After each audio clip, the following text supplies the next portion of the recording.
সুপ্রিয় দর্শক, আশা করি আপনারা সবাই ভালো আছেন।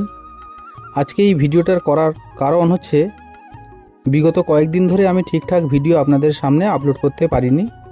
অনেকেই কমেন্ট করে জানিয়েছেন যে কেন ভিডিওটি আপলোড আমি করিনি। তার কারণ আমি একটা জায়গায় জব করি, ওই জন্যই সময় মতো ভিডিও আপলোড করতে পারি না, তার জন্যই ক্ষমা প্রার্থী। আগামী দিনে চেষ্টা করব আপনাদের সামনে বেশি বেশি করে ভিডিও তুলে আনার জন্য।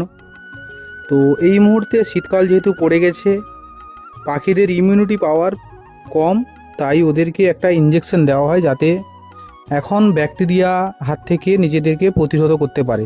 ওই জন্য এক বিশেষ ইঞ্জেকশন যেটার নাম হচ্ছে জেন্টামাইসিন, ওই ইঞ্জেকশনটা এখন দিতে হয়। তাই আমি খুব ব্যস্ততার মধ্যে থাকি, খুব কষ্ট হয় সারাদিন এইভাবে ভিডিও করা, কাজকর্ম করা, তার সঙ্গে নিজের প্রফেশনাল একটা লাইফ থাকে। তার সঙ্গে আপনারা জানেন আমি একটা প্রফেশনালি টিচিং লাইনেও থাকি। সেই জায়গা থেকে অনেক কষ্টের মধ্য থেকে আপনাদের কাছে এইভাবে ভিডিও তুলে ধরি। আপনারা এইভাবে আমার পাশে থাকেন, ধন্যবাদ।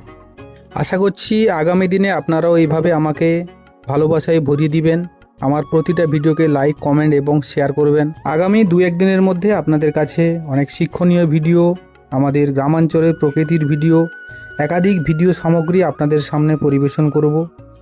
আপনারা ভাবেন হয়তো এই ইঞ্জেকশন করাটা সহজ। হ্যাঁ, সত্যি সহজ, কিন্তু এক এক দিনে যদি 10,000, 5,000, 6,000 পাখি ইঞ্জেকশন করতে হয় না, খুবই কষ্টের লাগে।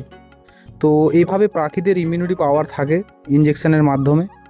আমরা যেমন প্রতিনিয়ত আমাদের কোনো অসুস্থতা ভুগলে আমাদের অ্যান্টিবায়োটিক নিতে হয়, তো পাখিদেরও সেই একই রকম অ্যান্টিবায়োটিক দিতে হয় যাতে তারা সুস্থ থাকে।